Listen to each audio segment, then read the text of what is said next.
Hello, this is John from John's Natural DuPage and John's Nature for All. I'm going to leave DuPage County in this presentation and talk about enjoying the butterflies and moths in Florida. My wife and I spend a good part of the year in Collier County in southwest Florida, and I've learned to enjoy the butterflies and moths I see here. Little basic biology. Butterflies, moths, and another group of insects called skippers belong to the same order of insects, a Lepidoptera or scaled wing. If you ever handled a moth or butterfly, you've probably noticed a powder on your hand. This is from the scales on their wings. All of these insects have 4 stages in their life cycle. They start out as an egg, which hatches into a larva or caterpillar. The caterpillar eventually forms a pupa or cocoon, and from the cocoon or the chrysalis emerges the adult, the imago. All adults have 3 body segments, 6 straws, 6 legs, and a straw-like mouth, and most of them have 4 wings. There was a few exceptions among the females of some moths. You can separate moths from butterflies very easily. True, most moths are nocturnal, but all butterflies are diurnal, that is, day flying. Butterflies tend to be brightly colored, moths less so. It's thought that butterflies actually evolved from moths because moths were subject to predation by bats, so gradually some became day-flying insects. And the bright colors, as you're going to learn, I think, tonight, have an important role to play. Moths tend to have stouter bodies than butterflies. The antennae, or feelers, some people call them, are really a good clue. Butterflies are very slender, and they have a little club at the end. Moths have either a very thread-like antenna or a feathery one. Butterflies fold their wings over their backs. Moths spread their wings flat. And skippers are a very distinct group, but they're usually included with butterflies, and there's some variation among skippers. All butterflies begin and moths begin as eggs, and they're, depending on the species, they'll be laid in clusters or individually. Here's a moth I see frequently here in southwest Florida called the Great Southern White. The name really describes it. It belongs to a group called whites because most of them are white. It's found in the southeastern part of the United States, and it's relatively large. You can see this one laying her eggs, and if you look just under the word white, you'll see an oblong yellow object. That's one of the eggs she's just laid. Eggs, color, their shape, and so on vary depending on species, and gradually we're beginning to recognize which species lay which kind of eggs and what those eggs look like. Larvae are eating machines, and they grow very rapidly. Here's a monarch caterpillar. It's just a few days old, not much bigger than 1/4 of an inch. 5 days later, and it's over 1/2 inch long. And it will get to be about 2 inches or so before it starts jaying, that is, turning into the adult. But it leaves its host plant, the plant it's fed upon, finds another location, assumes this jay position, and then it spins its pupa or chrysalis. This is a monarch's. Its body seems to almost dissolve inside the chrysalis and then reform.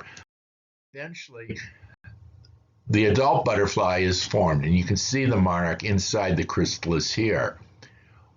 When the butterfly comes out of its chrysalis, its wings are wet and shrunken. It takes several hours for the butterfly to pump fluid in the veins in its wings and causes them to expand and dry. And here's an empty monarch chrysalis. No, it's a monarch because of these spots, this little gold dots on it. Pay attention to this wood. It's a trellis, and it's going to reappear later in this program in a quite different context. Well, let's talk about Maria Sibylla Merian.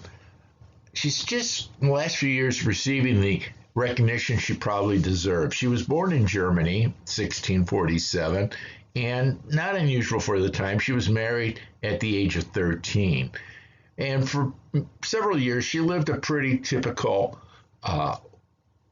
life for a woman in Europe in the 17th and early 18th century. But she was very, very smart, quite literate. Her father had been a printer, and she learned both printing and etching and art, really drawing, and taught herself a lot. In fact, at one point in her life, she took her daughter and independently financed a trip to South America so she could study the butterflies and moths in South America.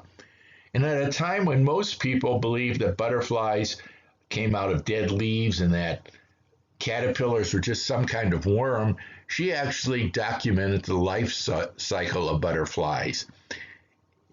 She supported herself by the books she published, and they were relatively bestsellers. Here's a couple of pages from one of her books. I was struck when I first saw these by how much I think later artists, naturalists, people like John James Audubon owe to her. You see the host plant and nectar plant that the butterfly or moth goes to. You see a picture of the caterpillar, picture of the cocoon. So the whole life cycle is depicted in one of these prints. Very few of her books survive in their entirety because people would buy them and then remove the various pages to frame and put on their walls. You can go online today, though, and buy copies, prints of the work she did. Well, butterflies have also played an important part in human culture in many other ways. One of the most frequent is that they often symbolize the human soul. Some cultures believe the human soul was born each time an adult butterfly emerged from its cocoon, and the Greeks, in fact, used the word psyche for butterfly, but psyche also means soul in Greek. And here we have a black swallowtail, a very common species in much of the eastern United States. Part of the symbolic value of butterflies is that we use them in what are called butterfly releases, and these mark various occasions. Here in Naples and Collier County, Florida, coming up in April at one of the parks, a local hospice, a Val, is going to have a butterfly release starting at about 9 a.m. and lasting till around noon, a little bit after, featuring live entertainment. And during the program, butterflies are going to be released so that loved ones can remember and mark the passing of those they've lost during the year. Well, here in Collier County, we have a lot of butterflies, and they're year-round, depending on the species. In the United States as a whole, there's over 10,000 species of moths and butterflies, almost 200 species of moths and butterflies in Florida, and in Collier County, 76 species of butterflies, 586 species of moths. That number isn't too unusual. Generally, for every species of butterfly found someplace, there are 10 species of moths. That's a good rule of thumb. Butterflies and moths can be divided into many groups, and I'm going to look first at butterflies. And the first ones I'm going to look at are swallowtails. They get their name because the hind wing has an extension, the swallowtail. Now there's 9 species of them in Florida and more than 24 in North America. In fact, one of the most endangered butterflies in North America, Shaw's swallowtail, is now restricted to the Florida Keys. Something called Batesian and Mullerian mimicry are easily seen in this group. Let me explain.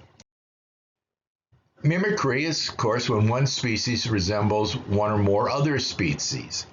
Batesian mimicry was the first kind of mimicry to be described, and that's when a harmless species resembles one that's dangerous in some way. A good example here in Florida are coral snakes and scarlet king snakes. They're all red, yellow, and black. In the case of the coral snake, the red and yellow touch each other. In the case of the coral snake, it's the red and black. And one way to keep them apart is to remember red touches yellow, kills a fellow, red touches black, venom lack. Later, though, another kind of mimicry called Mullerian mimicry was described, and that's when two or more species that are some way toxic, venomous, resemble each other. In the case of butterflies and moths, especially butterflies, it's important to remember that the caterpillars of many species consume plants that contain things that are toxic or at least distasteful to other animals, and they retain these toxins in their body even after they change into butterflies.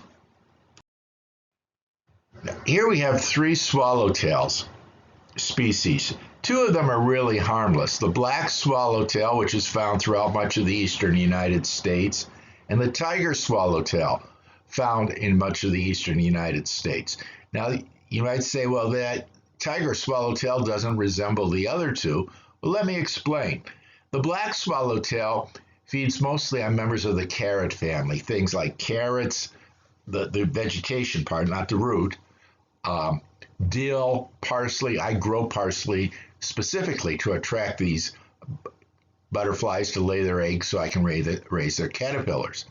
But many other swallowtails have caterpillars that eat plants that are noxious, toxic. For example, the pipevine swallowtail's caterpillars feed on pipevines. And you can see the example of Batesian mimicry here, where the non-toxic black swallowtail resembles the pipevine swallowtail. The tiger swallowtail is interesting. As you go south in the United States, you'll see more and more female tiger swallowtails that are black. So the females begin to resemble other toxic species, and that would be Batesian mimicry.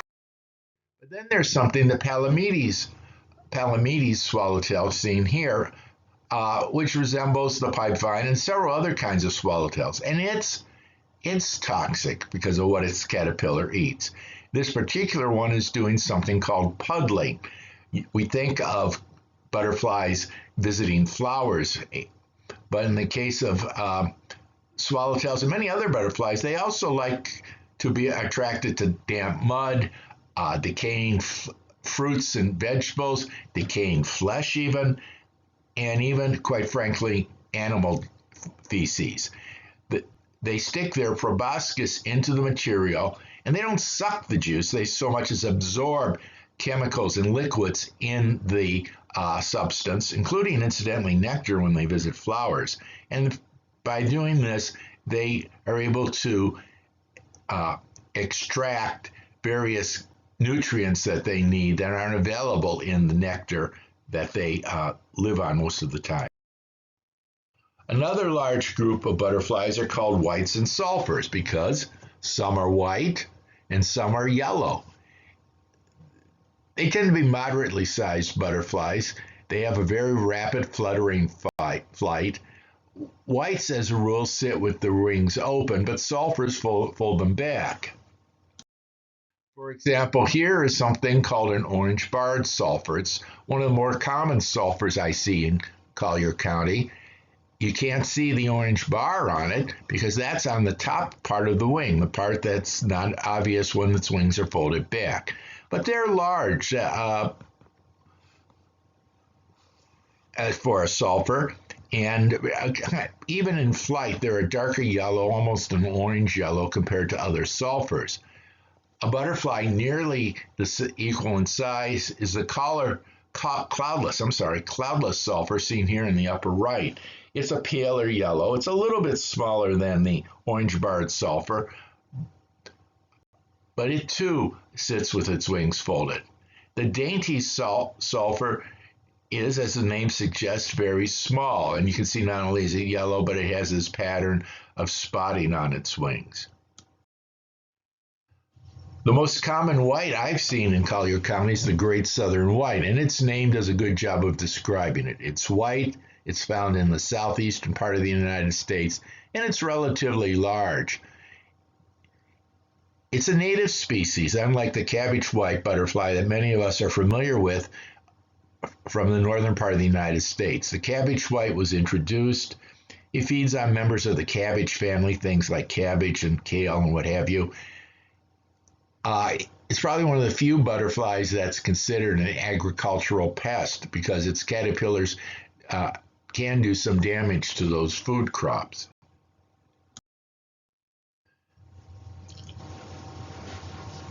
Hair streaks tend to be small gray butterflies, although there's an exception. They're very small, the ones I've encountered at least, about the size of a thumbnail. This Marshall scrub hair streak is found mainly in the Keys. So when I photographed this one, it represents only the third Collier County record I could find on the citizen scientist website called iNaturalist. Here's a member of the hair streak family that doesn't really resemble most of the other ones, the Atala. It's a little bit larger, not much, but you can see the butterfly itself is black with the white dots and the red spot. This butterfly has an interesting history. Until very recently, it was thought to be extinct or nearly extinct in the United States because it was found in the peninsula of Florida. But if you've been to Florida over a period of years, you know that peninsula Florida, especially south of, say, Orlando, is growing very, very rapidly. There's a lot of development, real estate development, residential, commercial, what have you. And as a result, this butterfly began to disappear. And like I said, it was thought to be extinct. One of the reasons was that its host plant is a native plant called Kunti. And when developers came in here in Florida, they tend to strip everything off the soil, just get it down to the sand or bedrock, whatever. However, when landscapers began planting Kunti, the butterfly came back. And in some areas, it's almost common. The population peaks in January and then again in July. Here's a caterpillar feeding on a Kunti plant. Notice it's orange and yellow and has black spines. Why? Because Kunti contains toxins too. The Atala caterpillar cannot feed on any other kind of plant, only Kunti. I've noticed a lot of Kunti being planted here in the Naples area. I wonder though if landscapers remember that they shouldn't spray Kunti with pesticides. Kills the caterpillars, defeats the purpose. Blues very closely resemble the hair streak in that they're both small. They're a challenge to photograph because they have a very fast, erratic flight. They don't land very long. The two that I've run into the most in Collier County are the Cassius blue, which I picture here, and the Serranus blue. The Cassius blue has two peaks in its population in April and again in November, whereas the Serranus is mostly found in October. They feed on members of the legume family, peas and beans. Cassius is a little more of a generalist. The Serranus really likes the more woody legumes like the rosary pea. So here's a Cassius blue. A couple things that help me identify it in the field is that its underwings have a very bold pattern. As you can see, there are two eye spots on the hind wing, and they're pretty, I'm going to say white. If there's any color at all, as there is in this individual, it's very subtle. Whereas the Serranus blue is a darker blue, the underwing is less pattern, and if you look at the eye spot, you can see it has kind of an orange around that big eye spot. And here we have a female that's laying her eggs on a rosary pea.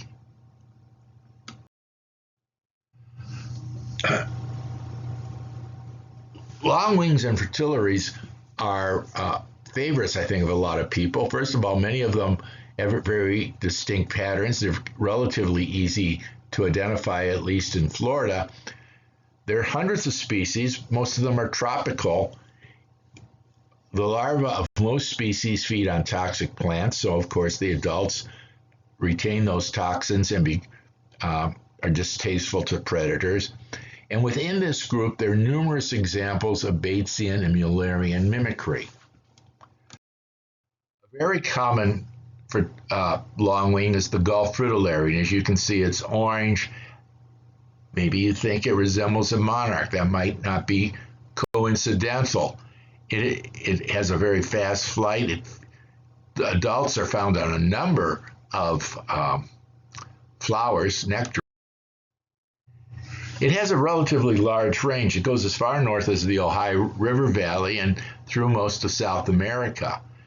Because the larvae feed on passion vines, they are toxic to predators, and the male and females both retain some of these chemicals, and they use them not only to be distasteful, but they can release them as a kind of a chemical defense when threatened, and predators generally avoid them.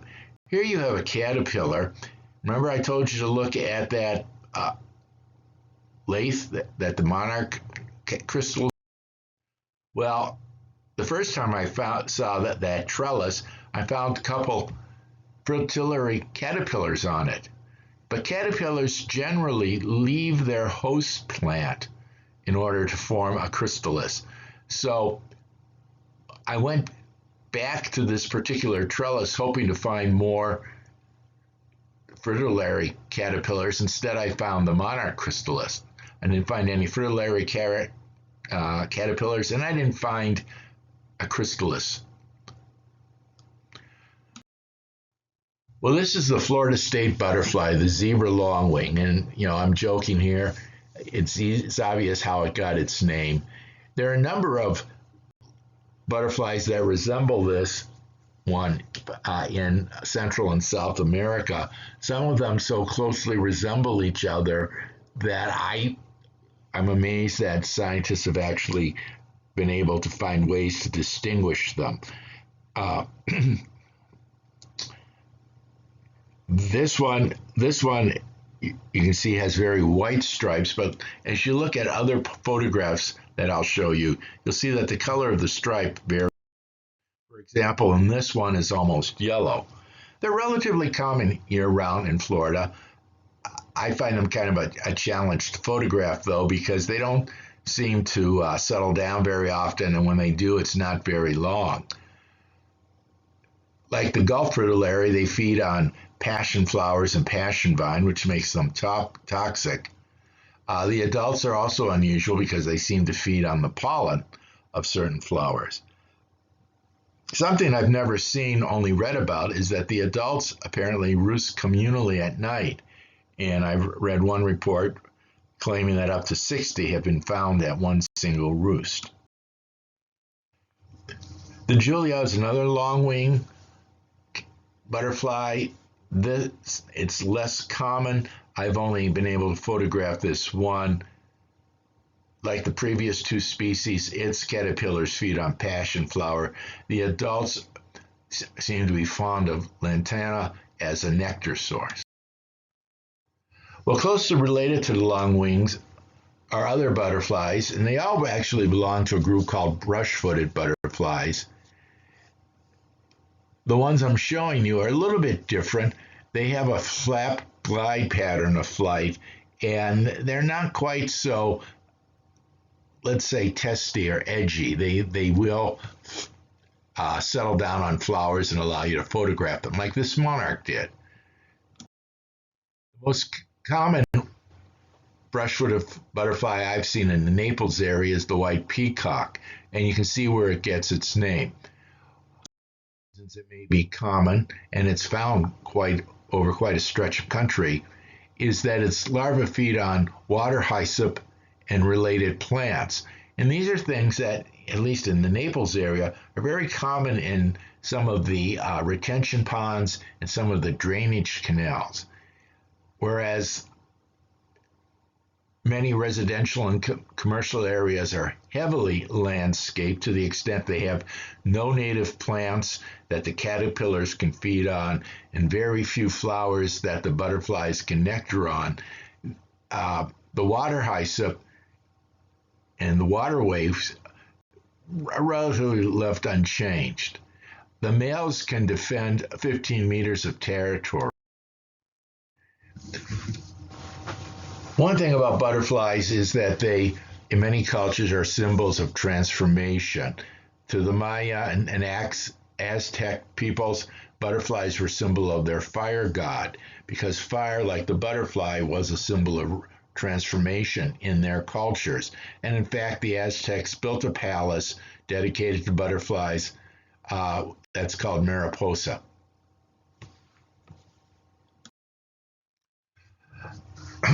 Another butterfly that, quite frankly, I'm in Florida at the wrong time of year to see it, is called the daggerwing, ruddy daggerwing. And it's largely tropical. It just barely reaches the southern United States. Larva feeds on fig leaves. The adults are actually usually seen in the vicinity of fig trees, and its population peaks in July. As you can see from the photograph, it has some resemblance to a Julia, some resemblance to a Gulf fritillary, but it has those wings extensions. There's three butterflies that I call the milkweed butterflies because that's what their larvae feed on, exclusively on milkweeds, and that they build up the toxins in their body that makes them distasteful to many predators, not all of them. And the adults, when they metamorphose, retain some of those toxins. This is a species called the queen. How do I know it's a male? Well, these black spots on its hind wings are actually glands. Queens are a little bit different from the related monarch butterfly. Their bodies tend to be rather tough and flexible. Most butterflies have soft bodies, but the queens are a little harder, a little stiffer. Here we have a monarch on top, and we have a couple queens mating. Queens are found through about the southern two-thirds of the United States and through the northern half of South America, except, and I thought this was interesting from what I've read, they're not really found in the Amazon rainforest. The monarch, of course, is one of the most familiar butterflies in North America. It's found pretty much throughout the United States and southern Canada. It's a meadow species. Its host plants are the various milkweeds. The adults nectar on a lot of flowers. Here you have one up in Illinois that I photographed on a purple clover. What they're famous for is their fall migrations.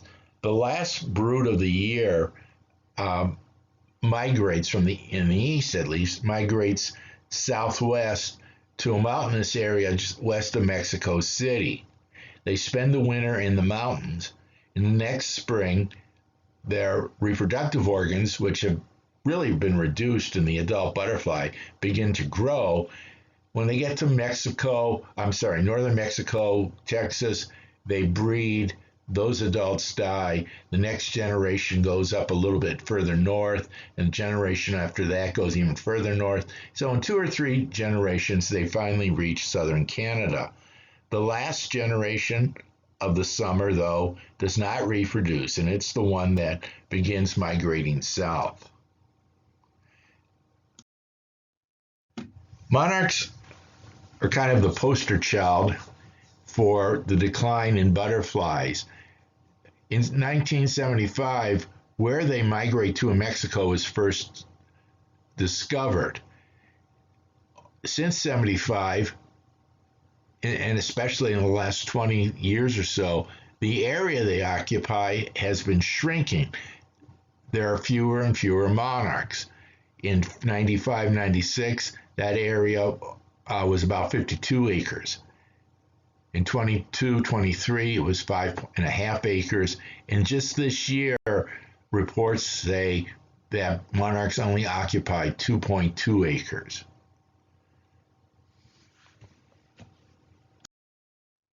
Now, there's another part to this story. There's a West Coast population of monarchs west of the Rocky Mountains, and their population has declined by an estimated 99% since the 1990s.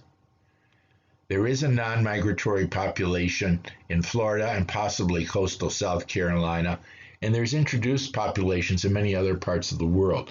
So whereas maybe monarchs in North America might be in trouble, monarchs worldwide are not in any particular danger. A third milkweed butterfly that quite frankly I didn't know existed until I photographed one is called the soldier, and it's almost identical to the queen.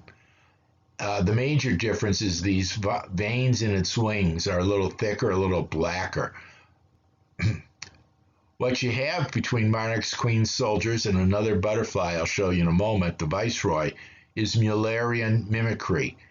They look very similar. They're all toxic, and so together they're resembling each other protects the whole group of them. The viceroy is perhaps the closest mimic to the monarch. You can see they look very, very similar in this photo between these two photographs.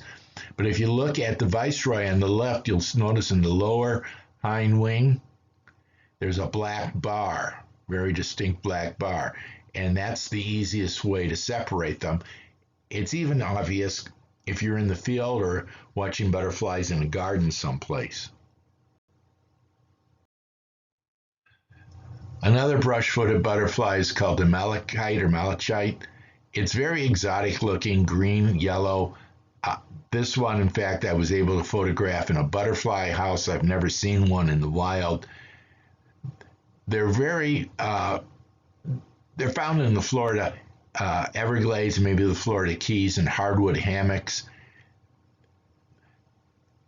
From the literature, I've learned that they fly very high above the ground, and the larvae, at least in southern Florida, feed on what's called the green shrimp plant.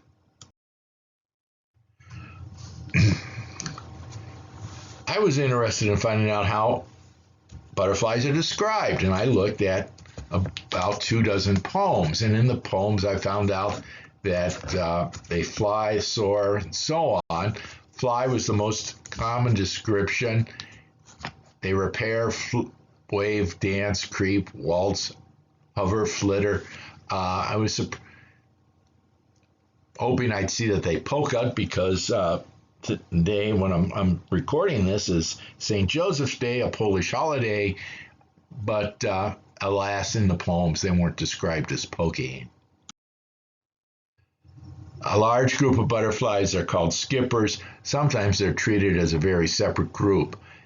They tend to be stout-bodied. They tend to be dull-colored. They're very fast flyers, as the name skipper might suggest. This is the one called Durante's longtail. The first one I've ever found, I was surprised when, using various online sources, it came up as Durante's longtail because the one I photographed did not have a long tail. Well, that's because it was broken off by a predator, which is, again, what those long tails, those wing extensions, seem to be for on butterflies. Not all skippers are quite so dull colored. Here's a tropical skipper. It's kind of a gray-blue with a very distinct black pattern. In the upper right, you have Horace's dusky wing, which is a dark skipper, but you see it does have a pattern underneath. There's a whole group of skippers called that are kind of a brown, yellow, orange in color. This is the Brazilian skipper. The monk skipper is just very dull colored all over. It is, however, one of the top 10 butterflies that have been observed and reported on iNaturalist for Collier County. Moths. People, for some reason, have a lot of negative feelings about moths, but moths are very important. First of all, they fly by night and day. They're very diverse. One of the features is they use their antenna to smell. And some butterflies, you can separate them males from the female because the male's antenna is bigger and more feathery. It's interesting that they're a very important food source, a vital food source for birds, especially in the spring, especially migrating birds. Since about the 1970s, North America's bird population has declined by about 25%. And perhaps coincidentally, the insect population has declined by at least that amount. Where I am in Chicago, some of the older suburbs experience waves of warbler coming through, and there are more warblers and other migrating birds found in those suburbs than some of the newer suburbs. Why? Because the older suburbs have more trees, and they tend to be native trees. Many moths feed on the leaves of native trees, so the migrating birds are able to stop. They eat the moths. They're able to refuel and continue flying. If they don't find those caterpillar moth caterpillars, what do? Well, some starve to death and die, or they're weakened, they can't continue. Some skip over the area and keep going until they do find moths. And some moths are so small they're called microlepidoptera. You almost need a microscope to see them. But it's wrong to think of moths as being dull colored. These are three that I've seen several times here in Naples. The stained glass moth on the left, I see a lot outside my condo, and I kind of like it because they're easy to photograph. They just don't move. I can get up close with my camera, take a photograph. The orange spotted flower moth in the upper right is very small. In fact, it's easy to overlook as it flutters. They're not so much rare as they are, let's say, shy and elusive.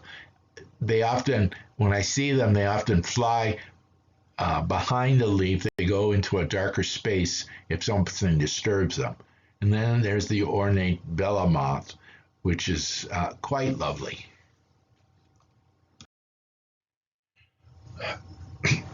A few weeks ago, I made an acquaintance with this moth, the white-spotted black moth.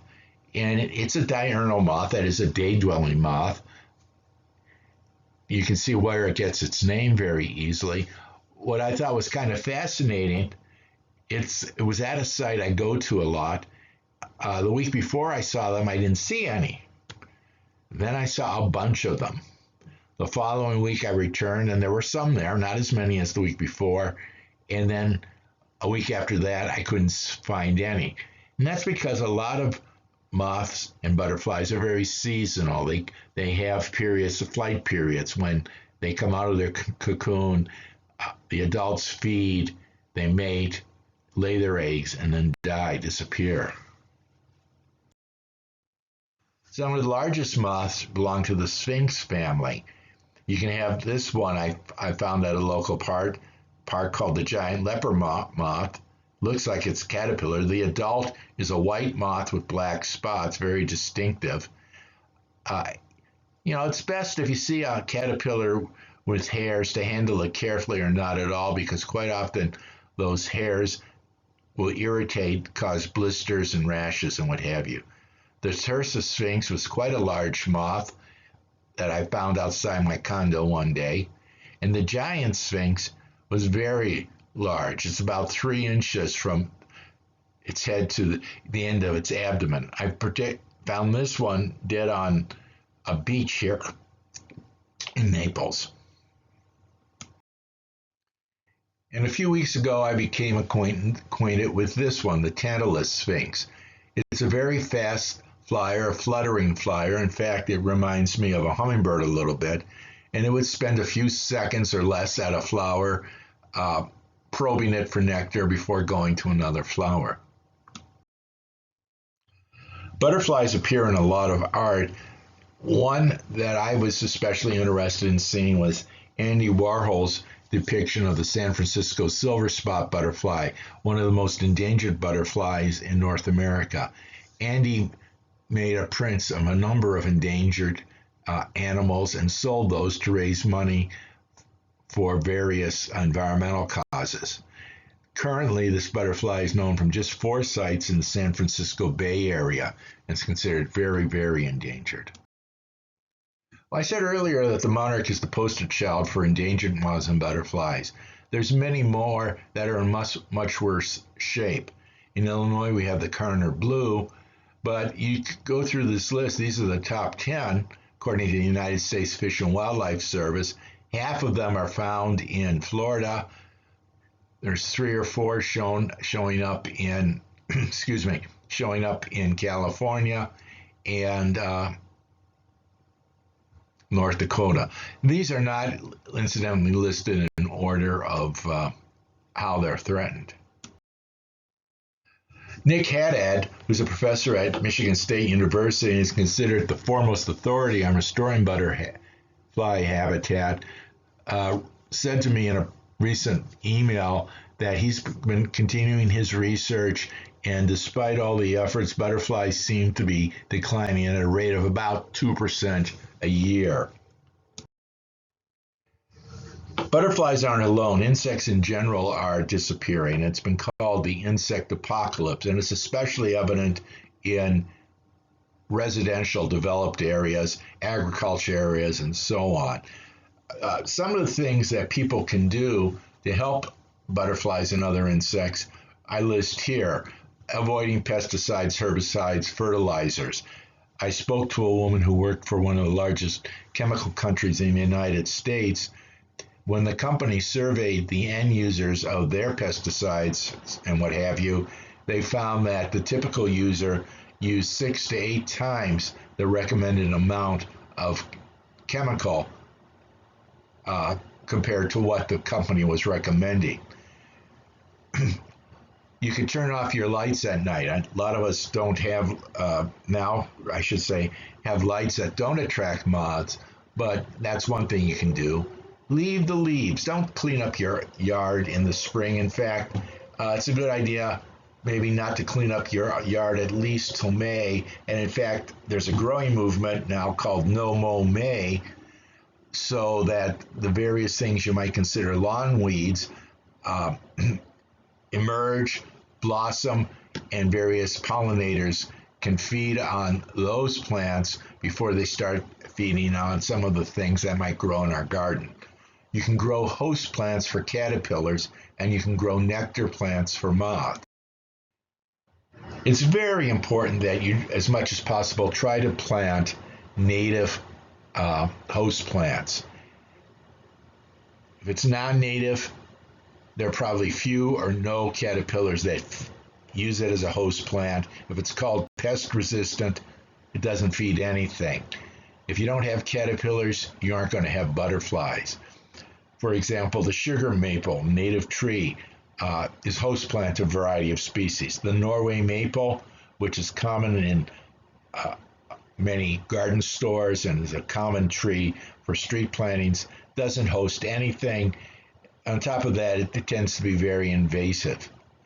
Oaks are a very good kind of tree to plant for a variety of species, especially moths. Unfortunately, many of highly ornamental flowers that we like in our garden, we've brought over from Europe or Asia, and they really don't have much attraction to butterflies. There's a skipper, I'm not sure of the species here, probably a leaf skipper, on a daisy in my garden.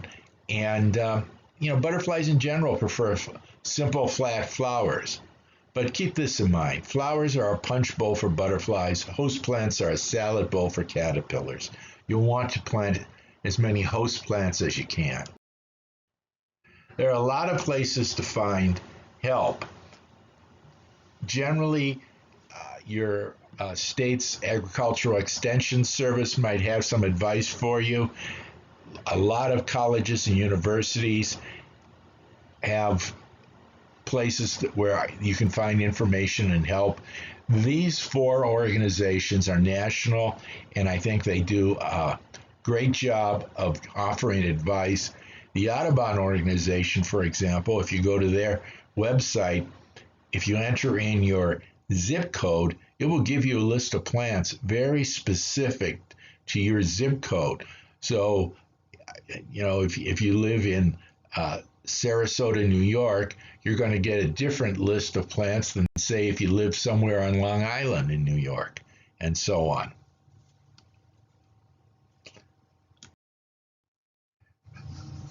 Here in Naples, Audubon suggested these 6 plants as being the best plants for both birds and butterflies. I want to point out that butterfly weed is a native milkweed. Quite often what I find here in the garden centers in Florida is tropical milkweed. Sometimes it's called scarlet milkweed. It has its champions, but generally most conservation organizations really discourage people from using using this tropical milkweed. The reason is it's invasive. It replaces native species. It is a host for a type of protozoa that can kill or at least harm caterpillars and butterflies so that they become misshapen, can't reproduce. In the northern part of its range, it blooms a little longer than native milkweed, and it delays monarchs from completing their southern migration. Just because it doesn't mean it's unattractive.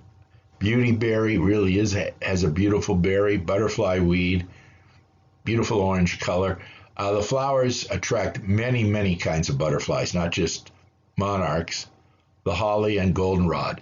I don't have seaside goldenrod, but I have planted several kinds of goldenrod up north, and I can tell you, as long as it's blooming, there are bees and butterflies visiting it.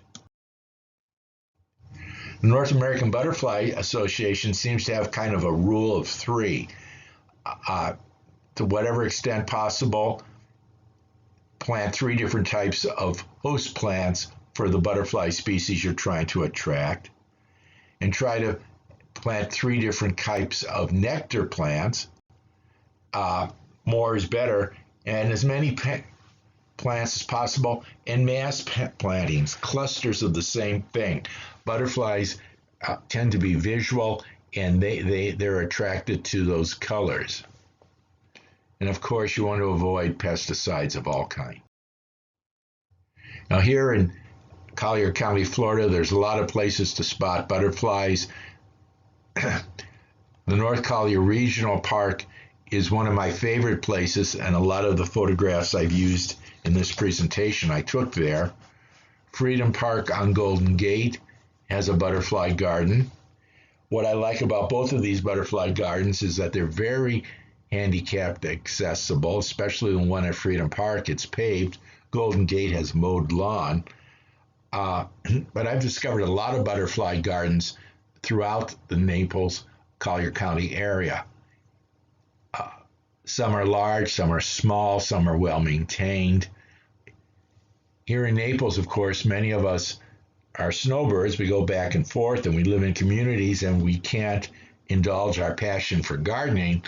But these butterfly gardens in the public parks do need volunteers to help maintain them. In a moment, you'll see a phone number you can call. Incidentally, this is an orange-barred sulfur. Part of its wing's been broken away, but you can see the orange barring on the top part of the wing here. This is the entrance to the butterfly garden on North Collier Park. It's the largest butterfly garden I've encountered here, and the most varied in terms of its vegetation. It has not only a nice poster illustrating the butterflies that one might see. Over in the lower left, you can see a sign with the phone number to call if you want to volunteer and help with the garden. What I like about this one is it has benches and spots where you can sit in the shade or the sun, whatever pleases you, and just watch. There's a couple butterflies I saw there one day. There's a called fritillary on the left and an orange-barred sulfur on the right. Well, I'm pretty much done now, so I want to leave you with an Irish blessing. May the wings of the butterfly kiss the sun and find your shoulder to light on to bring you luck, happiness, and riches today, tomorrow, and beyond. Thank you. I appreciate you allowing me to share my enjoyment of nature with you. And I do have a number of nature programs, and from time to time, I'll be posting them.